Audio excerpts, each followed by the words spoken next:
ఖాళీ చేసిన ఇల్లు మరి కాసేపట్లో కూల్చివేయనున్న అధికారులు. చాదర్ఘాట్లోని మూసానగర్ రసూల్పురాలో ఖాళీ చేసిన ఆర్బీఎక్స్ పరిధిలోని మూసి పారివాక ఇళ్లను మరి కాసేపట్లో కూల్చివేతలు చేపట్టనున్నారు.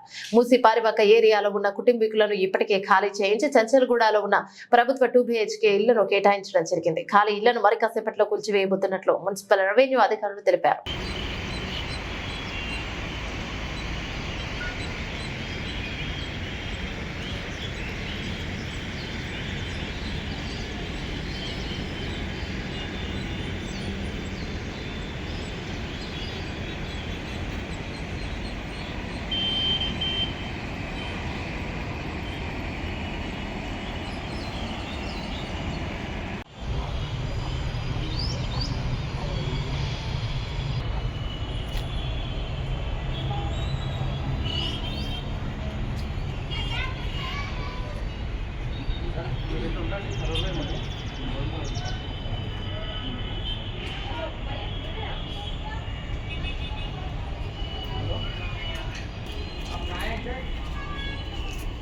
ఇక్కడ మొత్తం